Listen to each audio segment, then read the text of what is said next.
Bersyukur kepada Allah Subhanahu wa taala, dengan rahmat dan limpah kurnianya kita bertemu lagi dalam majlis yang diberkati oleh Allah Subhanahu wa taala. Mudah-mudahan Allah Subhanahu wa taala menjadikan perhimpunan kita mendapat rahmat dan mendapat keberkatan daripada Allah Subhanahu wa taala. Sebelum kita memulakan majlis, mari sama-sama kita membacakan suratul Fatihah. Kita hadiahkan kepada Allah Yarham Ustaz Minhat bin Hashim, yang merupakan pengasas kepada Muhibbin di Taman Asian, yang telah kembali kepada rahmatullah pada selepas waktu asar tadi. Al-Fatihah. A'udzubillahi minasyaitanir. Bismillahirrahmanirrahim. Alhamdulillahirabbil alamin. Ar-Rahmanir-Rahim, Maliki yaumiddin. Iyyaka na'budu wa iyyaka nasta'in. Ihdinas siratal mustaqim. Siratal ladzina an'amta 'alaihim ghairil maghdubi 'alaihim waladdallin. Tuan-tuan muslimin dan muslimat yang dirahmati Allah, hari ini kita nak masuk kepada fasal yang ke-12, perkara yang membatalkan wuduk. Qala musannifu rahimahullahu ta'ala wa nafa'ana Allah bi'ulumihi fi daraini. Faslun. Nawaqidul wudu'i arba'atu asya'a. Awwalu al-khariju min ahadis sabilaini min qubulin aw duburin, rihun aw ghairuhu illa al-mani. Wasani zawalul aqli binaumin aw ghairihi illa qa'idin mumakkinin maq'adatahu minal ardi. Wassalisu iltiqa'i bisyarati rajulin wa mara'atin kabiraini ajnabiyyaini min ghairi ha'ilin. Warrabi'u masau qubulil adami aw halqati duburihi bi batnir rahati aw butunil asabi'i. Perkara-perkara yang membatalkan wuduk itu ada 4. Jadi kalimah nawaqidu adalah jamak bagi naqidun, yang bermaksud menghilangkan sesuatu sehingga ke akarnya. Jadi tuan-tuan, bila maksud maknanya naqid itu, nawaqidu itu makna menghilangkan sesuatu, maka dia beri maksud dekat situ ialah membatalkan. Maksudnya ia membatalkan anggota wuduk tertentu sahaja, bukan membatalkan wuduk keseluruhannya. Contoh, tuan-tuan ambil wuduk, tangan yang tak kena dengan ambil wuduk tak kena pada tangan, tak? Dengan sebab ada sesuatu yang menghalang. Jadi adakah dia membatalkan wuduk semua? Tak batal. Jadi bila kita mendapati bahawa anggota ni, tangan yang tak kena, maka kita ambil wuduk tu bermula daripada anggota tangan dan bawa ke bawah, kan? Dan lepas semayang tengok tangan yang tak kena, ada sisik ikan contohnya, ataupun ada minyak contohnya, seperti mana perkara yang telah kita sentuh pada sesuatu yang menghalang, kan? Maka bermula daripada situ, basuh balik tangan dengan secara sempurna, ikuti dengan kepala dan terus kepada kaki. Tapi kalau sekiranya juzuk tu bermula daripada awal muka, muka teruslah, seperti mana biasa lah. Jadi tuan-tuan muslimin dan muslimat yang dirahmati Allah, oleh itu jika anggota wuduk itu batal, hendaklah membasuh anggota wuduk yang terbatal tadi semula, bukan berwuduk daripada awal semula. Jadi mana-mana anggota yang tak kena, yang tak sempurna dalam basuhan, tak sampai air contohnya, maka kita kena basuh balik. Jadi tuan-tuan muslimin dan muslimat yang dirahmati Allah, maka perkara yang pertama yang menyebabkan batal akan wuduk ini, iaitu keluar sesuatu daripada dua jalan, iaitu kubul, iaitu kemaluan depan, sama ada lelaki ataupun perempuan. Sama ada keluar itu sama ada cairan ataupun mana ain, kan, cairan ke ain ke, ataupun sama ada keluar angin, kan, dengan sebab orang terkentut ke, ataupun dengan sebab angin biasa keluar, talak min rih, daripada dubur dia. Sebab tu Rasulullah SAW menyebutkan kaedah la yansarifu ila salati hatta yasma'u sautan aw titla'u rihan. Kamu jangan berhenti daripada semayang. Ni kaedah usul dia, tuan-tuan. Orang dia bila semayang, dia jangan berhenti semayang. Kalau dia rasa macam ada keluar angin, selama mana dia tidak mendengar saut, bunyi macam tu macam enjin motor, exhaust motor bunyi dia, mana keluar bunyi dengar, orang sebelah kata kentut ke, ni tengah semayang ni, tak? Pada waktu tu orang dengar batal lah. Dan dia sendiri mendengar. Ataupun dia kata tak dengar, jenis yang kentut silent. Kentut pun ada silent juga, kan? Tak tahu angin dia keluar. Dia kata apa? Isma' sautan au titla' rihan. Dengar ada angin keluar daripada lubang dubur, maka pada waktu itu berhenti sembahyang. Tapi kalau mai ada rasa-rasa wah-wah, syaitan ini dia pandai mewah-wahkan kita, kan? Tu kaedah usul, tuan-tuan. Orang semayang jangan dia berhenti tu, kan? Mana boleh berhenti semayang sengaja-sengaja, hukumnya berdosa, kan? Jadi tuan-tuan muslimin dan muslimat yang dirahmati Allah, okay. Ataupun dia kata apa? Keluar daripada dubur, sama ada kubul daripada kemaluan depan ataupun dubur. Seperti mana dia kata apa? Keluar air kencing, air mazi, air wadi, haid, keputihan dan lain-lainnya. Itu semua najis, kecuali air mani. Air mani tak najis, kan? Air mani dia tidak najis tapi wajib mandi. Kalau orang keluar air mani, tidak membatalkan solat, tidak membatalkan wuduk. Keluar air mani tidak membatalkan wuduk tapi wajib mandi. Selagi mana nanti orang tu mandi, dia tidak melakukan perkara-perkara yang membatalkan wuduk dia, wuduk tu masih boleh diguna lagi. Jadi tuan-tuan, kerana air mani itu bukan najis. Mana buktinya? Rasulullah SAW dia semayang, pakaian dia kena air mani, kan? Rasulullah semayang, pakaian dia kena air mani. Rasulullah meneruskan solat. Orang beritahu, ya Rasulullah, pakaian kena air mani. Air mani tidak najis tapi wajib mandi. Itu tuan-tuan muslimin dan muslimat yang dirahmati Allah. Air mazi, air wadi, haid, keputihan dan lain-lain, darah istihadah dan sebagainya, itu semua najis. Dia kena basuh. Menyebabkan maknanya orang itu berhadas, sama ada hadas kecil ataupun hadas besar. Kemudian sama ada dalam bentuk angin, keluar tu angin ke biasa ke atau yang luar biasa ke, ataupun yang lainnya. Yang lainnya tu tadi sama ada yang ada ain. Ada ain tu maknanya benda yang keluar tu sama ada yang cair ataupun macam contohnya orang buang air besar tu, itu termasuklah, kan? Termasuk dia. Dan selain daripada air mani, disebutkan itu selain daripada air mani. Air mani menunjukkan bahawa air mani itu bukan najis. Kiranya maknanya keluar tu cacing, batu, batu karang contohnya nak keluar,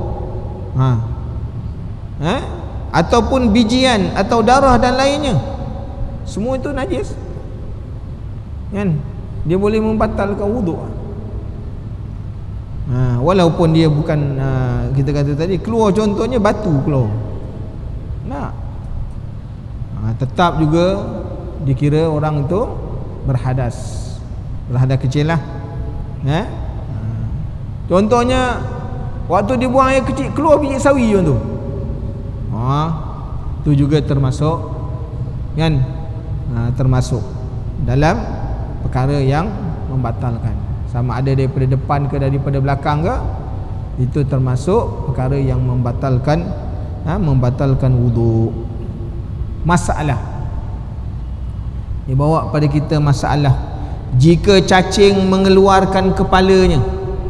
Dulu ingat waktu kecil-kecil dulu, zaman cacing banyak, nak keluar cacing panjang.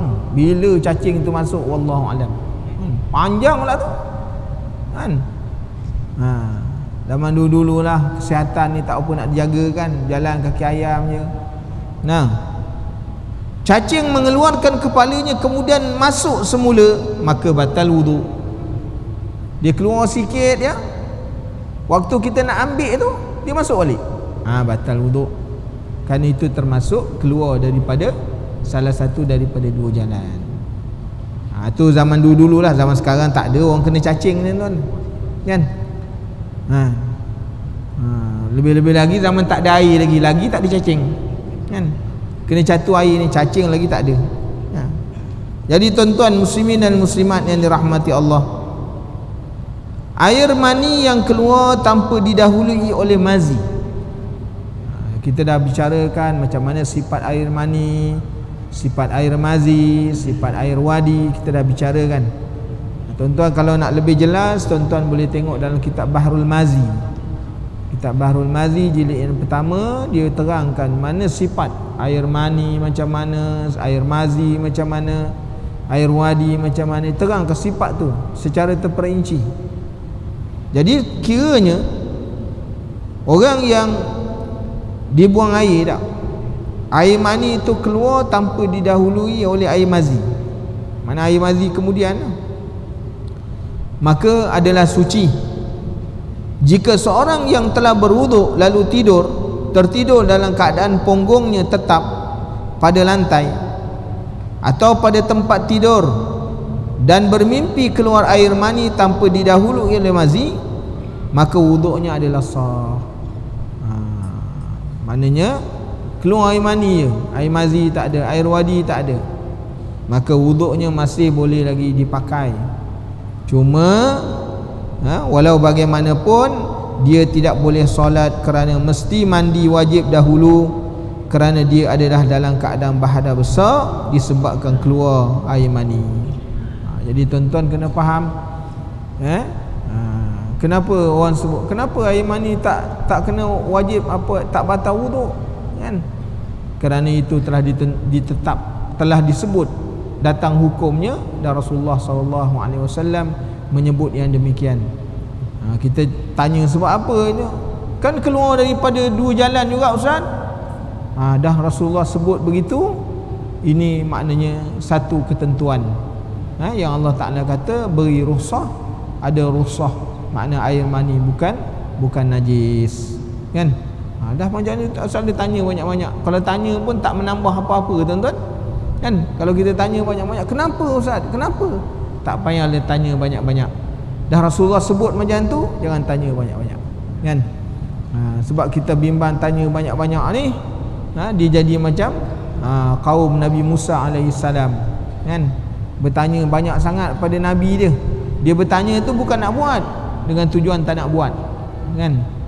Dia menyanggah nabinya sehingga hampir-hampir dia tidak boleh melakukan apa yang diperintahkan oleh Nabi Musa alaihissalam. Jadi dengan sebab itu kalau Rasulullah kata itu najis, ada dalilnya, hadisnya ada.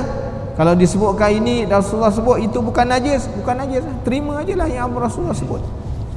Jadi seperti mana golongan sahabat, kalau Rasulullah beritahu macam ni, dia sami'na wa ata'na, tak payah nak fikir-fikir pening-pening kepala tuan-tuan muslimin dan muslimat yang dirahmati Allah. Permasalahan Jika salah satu daripada kubul ataupun dubur tersumbat. Macam mana cerita ni? Jika salah satu daripada kubul, nama ada depan ataupun belakang, tersumbat ataupun tertutup daripada sejak lahir, ini memang ada kes. Lalu dibuat lubang, tebuk lubang, maka apa yang keluar daripada lubang itu dikira jalan yang boleh membatalkan wuduk. Okey tuan-tuan, lubang tersumbat, buat lubang baru, maka jalan yang keluar untuk najis itu dianggap sebagai tempat keluar najis. Mana kalau keluar daripada situ, mana wuduk boleh batal. Jadi tuan-tuan muslimin dan muslimat yang dirahmati Allah, yang keduanya, jika ia keluar dari rongga tubuh, kan, rongga tubuh, batal mengikut Imam Ibn Hajar, tetapi tidak batal mengikut Imam Ramli. Najis tu keluar mengikut rongga ada rongga tubuh, bukan jalan yang biasa, bukan dubur atau kubur, tapi daripada rongga badan. Maka di sini ada khilaf ulama. Imam Ibn Hajar kata batal, ikut Imam Ramli tak batal. Yang ketiganya, jika salah satu yang tersumbat atau tertutup bukan sejak lahir, dia jadi bukan semula jadi. Tersumbat itu bukan semula jadi, dia jadi kemudian, lalu dia buat lubang, ia tidak membatalkan wuduk kecuali jika keluar dari lubang di bawah usus besar. Jadi tuan-tuan muslimin dan muslimat yang dirahmati Allah, jika salah satu daripadanya tersumbat ataupun tertutup, dia kata bukan sejak lahir, makna dah lahir baru berlaku masalah, maka dibuatnya lubang, ia tidak membatalkan wuduk, kecuali kalau sekiranya lubang itu yang dibuat tadi, dianya keluar bersambung dengan usus besar kita ni, daripada maidah kita ni, perut tempat makanan masuk, tu dia kata membatalkan. Ni semua dah dikaji oleh ulama lah, begitu keadaannya. Yang keempatnya, jika dibuat lubang sedangkan kubul atau dubur yang asal masih terbuka, tidak membatalkan wuduk jika keluar daripada lubang itu walau di mana bahagian ia pun ditebuk. Itu sebabnya orang yang bawa beg apa tu, dengan sebab kencing kan, dia bawa beg tu, sebab tu dia tak najis, kerana walaupun dalamnya ada najis, ia dikira macam dalam perut. Jangan jadi takut nak duduk sebelah dia pula, kan? Dia bawa beg tu, dalam isi tu, walaupun ada najis dalam tu, ada air kencing, kerana itu tidak membatalkan, kan? Tidak membatalkan. Jangan risaulah duduk semayang sebelah orang dia, selagi mana najis tu tak terkeluar daripada dia punya beg dia tu, tak usahlah kita risau, kan? Kita boleh semayang macam biasa, kan? Maknanya walaupun keluar waktu semayang, kan, keluar tak membatalkan. Dia keluar mana-mana, dia tebuk kat mana-mana sekalipun, kan? Jadi tuan-tuan muslimin dan muslimat, sebagai contoh itu yang kita sebut tadi, iaitu orang yang terpaksa ditebuk dengan sebab buah pinggang tak berfungsi ke, kan? Jadi tak dikira tu membatalkan wuduk dia. Dan yang seterusnya, masalah orang mati yang telah diwudukkan, jika keluar salah satu daripada kubul atau duburnya, maka wuduknya tidak batal, kan? Dia buat orang mati ni dah tak ada hukum, orang mati ni dah tak ada hukum, hukumnya pada orang yang hidup, kan? Jadi kalau kita wudukkan mayat, keluar waktu lepas dah wuduk kan keluar najis, sama ada kubur atau tidak membatalkan wuduk dia. Itu kita boleh lihat dalam kitab yang disebutkan tadi. Yang keduanya, daripada perkara yang membatalkan wuduk, hilang akal. Jadi akal dari segi bahasa bermaksud pencegah, kerana akal akan mencegah seseorang daripada melakukan perbuatan yang keji ataupun tidak elok.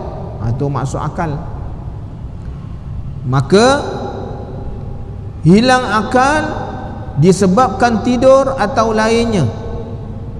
Apa yang sebab dikatakan lain daripada tidur tadi yang boleh menyebabkan batal wuduk, iaitu kerana gila. Gila boleh membatalkan wuduk, dia termasuk hilang akal. Ataupun sawan pun termasuk, pitam pun termasuk yang membatalkan wuduk, pengsan pun membatalkan wuduk, ataupun mabuk juga membatalkan wuduk.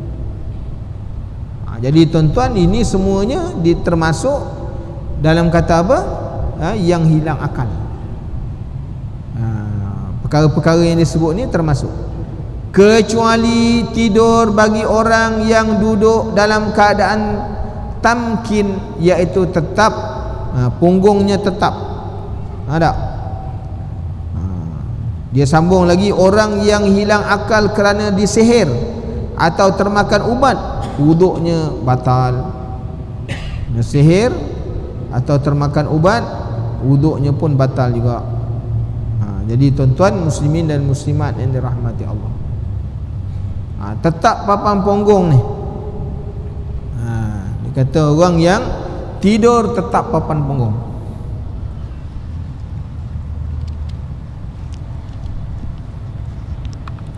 Ni orang tidur, dia tidur sambil duduk no? Ni kalau dia tidur macam ni, contohnya dia macam ni kan? Kalau sekiranya dia tersenggut, terangkat ya kan, terangkat ke depan, punggung dia bergerak, maka itu batal. Tidur tetap melunjuk kan, maka dia berbalik-balik, itu batal. Dia tetap statik, dia macam robot. Ada orang tidur gitu? Kalau ada lah kan. Ni tidur hari Jumaat banyak tidur. Nak tengok orang tidur hari Jumaat lah kan. Hari Jumaat lah tengok orang tidur. Gini imam baca ittaqullah, angguk. Ittaqullah, angguk lagi. Ittaqullah, tersenggut sampai jatuh depan. Batal. Dia ambil wuduk balik. Itu dia kata tidak tamakin pada duduk dia. Dia kalau duduk macam ni, dia macam ni, kalau terangkat macam ni, ini juga termasuk. Tidur macam ni, terangkat macam ni, itu termasuk tidak tamakin dalam tidur dia, batal wuduk. Jadi tuan-tuan faham yang dikatakan tamakin dengan tak tamakin tadi, supaya faham. Tak tunjuk dia tak faham. Faedah di antara khususiat para nabi, sebagai satu khususiat kepada para nabi sahaja, tidur dan pengsan tidak membatalkan wuduk, kerana mereka kerana hati mereka tidak tidur, dan pengsannya hanya melemahkan tubuh zahir. Hati yang tidak tidur dan badan yang lemah tidak menghilangkan kewarasan akal. Seperti mana Rasulullah SAW ditanya oleh Aisyah kan. Ni kita boleh tengok dalam kitab Maulud Dibai, disyarahkan bahawa Aisyah pernah bertanya kepada Rasulullah SAW, "Ya Rasulullah, adakah engkau tidur?" Rasulullah kata, "Ya, mataku tertutup tapi hatiku jaga." Tu Rasulullah ni mata je yang tertutup. Dia tidur tu mata je. Kita tertutup dua-dua. Sebab tu Rasulullah kalau dia tidur pun dia berzikir. Dia ingat. Hatinya jaga. Dia kata, Rasulullah kata, mataku tertutup, hatiku jaga. Makna apa? Rasulullah waktu tidur pun dia ingat Allah. Kita memang tak ingat-ingat. Sebab tu subuh selalu terlepas kan? Sebab tak ingat. Jadi gitu tuan-tuan. Kalau kita ni tak, tu khususiat untuk para nabi. Rasulullah pernah disihir kan, sampai gugur rambut Rasulullah sallallahu alaihi wasallam. Tapi tak menghilangkan kewarasan Rasulullah. Sedangkan Rasulullah tu kena sihir tu yang paling maknanya orang kata yang paling hebat sekali tu. Dia ambilnya mayang apa tu kurma, diikat kan, diikat sehingga Rasulullah rasa macam berat kepala, tengkuknya dirasa berat, macam ditarik sesuatu, sehingga malaikat Jibril datang mengajar kepada Rasulullah sallallahu alaihi wasallam dengan beberapa surah daripada Al-Quran. Baca surah Al-Ikhlas, baca surah Al-Falaq, baca surah An-Nas, barulah Rasulullah merasakan kan ringan, sampai gugur. Bayangkan Rasulullah tu kena yang sihir yang paling kuat tu, gugur rambut gugur. Kalau kita kena bukan gugur, meroyan, kita meroyan. Tu sihir kalau kita kena. Tu memang syadid sungguh tuan-tuan. Orang Arab ni memang terkenal dengan sihir. Kalau kita punya sihir ni tak power tuan-tuan. Sihir orang Arab tu, ya mamen, baling tali jadi ular tu. Kan? Tu sihir dia memang hebat. Bukan sejarah sihir ni bukan baru. Zaman Firaun lagi. Kalau sebut negara Arab ni jangan kita, Arab orang baik, mana ada sihir. Sihir bermula negara Arab lah. Kan? Mesir tu negara kuat sihir ya. Ulama pun ada, sihir pun ada. Mak cerita Firaun di sana. Jadi tuan-tuan jangan heran kan, kalau ada kat kita ni orang kena sihir, itu perkara biasa, satu perkara biasa. Itu sebabnya Rasulullah sallallahu alaihi wasallam mengajar kepada kita sebelum tidur baca 3 kul, hembus dekat tapak tangan, sapu daripada ubun-ubun sampai ke mana tangan kita boleh mencapai, sapu sampai tangan tu boleh capai kat mana, sapu. Ini kita ni tuan-tuan, penyakit kena dalam waktu tidur ni tak semua orang, ada yang boleh ubat, ada tak boleh ubat kan. Waktu tidur. Sihir pula dia berlaku pada waktu malam. Sihir ni berlaku waktu malam. Tuan-tuan baca surah Al-Falaq, cerita orang yang menyimpul kan. Tukang-tukang sihir tu kan waktu malam, waktu gelap. Jadi tuan-tuan muslimin dan muslimat yang dirahmati Allah, sebab tu Rasulullah sallallahu alaihi wasallam suruh berlindung. Sebab tu baca Qul huwallah, Qul huwal falaq, Qul huwal binnas setiap pagi, setiap petang tu.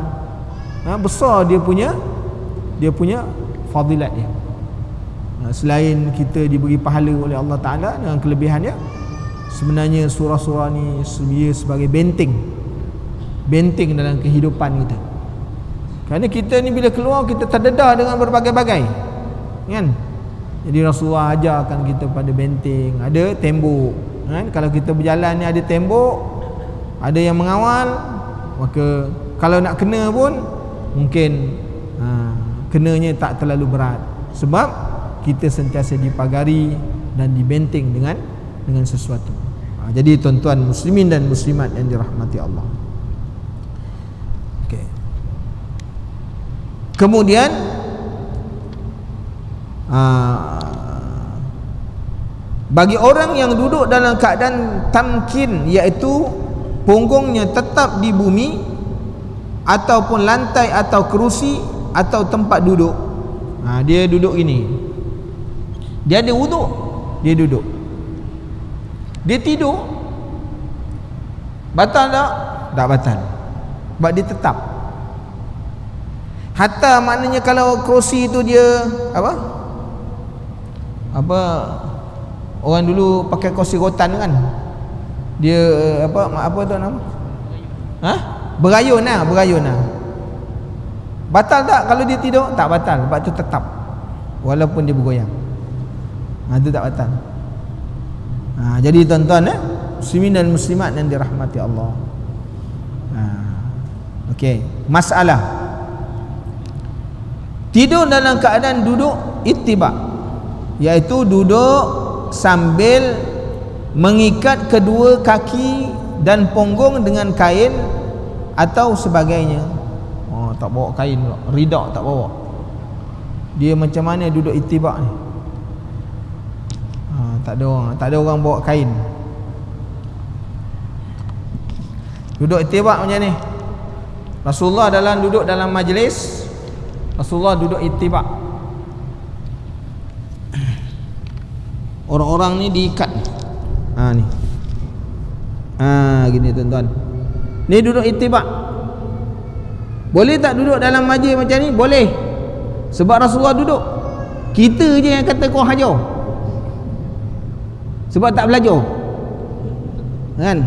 Kita je yang kata orang duduk macam ni kau hajar. Rasulullah duduk macam ni, itibak. Sama ada dengan gunakan kain, gunakan lengan ni, dia pegang kat sini, ataupun diikat kain kat separuh badan dia. Dia ada ridak dia, ikat kat depan. Jadi dia berpegang itulah, supaya tak nak tidur. Biasanya bila orang guna ni waktu Ramadan. Kalau di negara-negara Arab, dia guna kain tu ikat kerana dia nak baca sampai 10 juzuk, 20 juzuk. Diikat. Dia takkan tidur.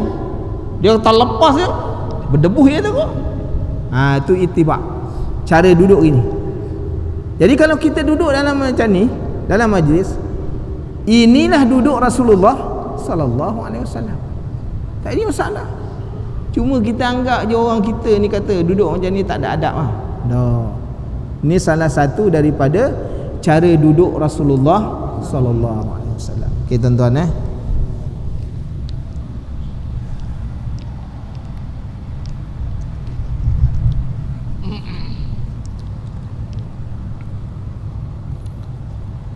Okey, kita sambung balik. Dia kata apa? Tidur dalam keadaan itibak iaitu duduk sambil mengikat kedua kaki dan punggung dengan kain atau sebagainya, tidak membatalkan wuduk. Ingat kan?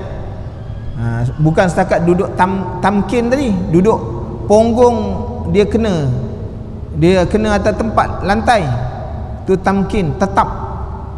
Satu lagi ada duduk itibak tadi, itu juga kalau tidur tidak membatalkan wuduk, kan?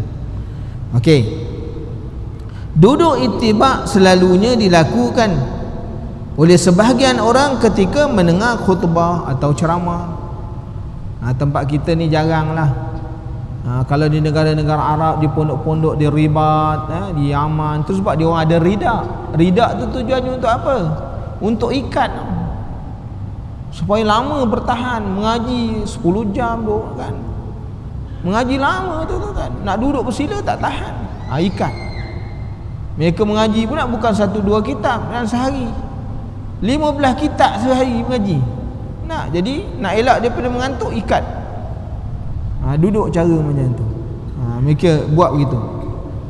Dan orang yang tidur berdiri atau mengiring, kan?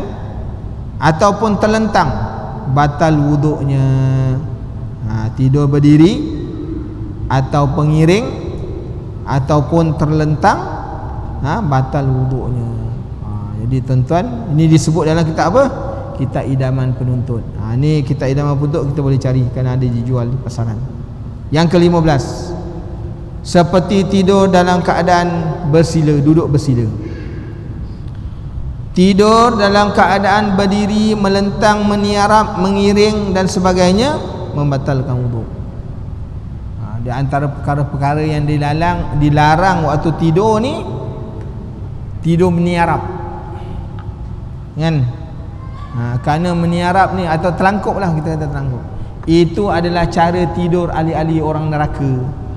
Penduduk neraka tidur macam tu, dia menangkup, telangkup.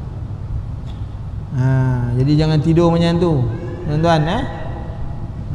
Dari sudut kesihatan pun Rasulullah larang.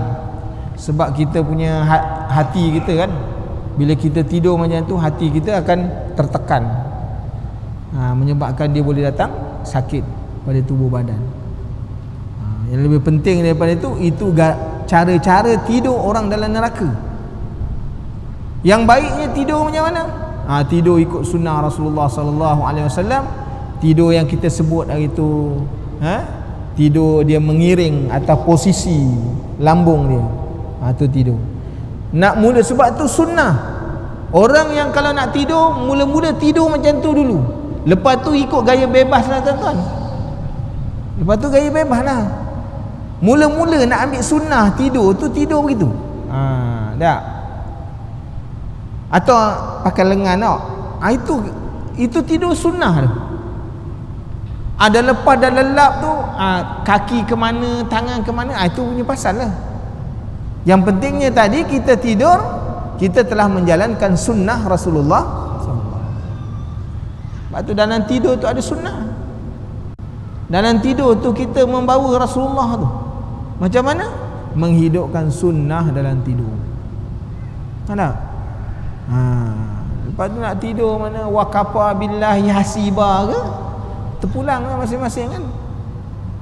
Jadi tu tuan-tuan, tu hebatnya agama yang dibawa oleh baginda Rasulullah sallallahu alaihi wasallam.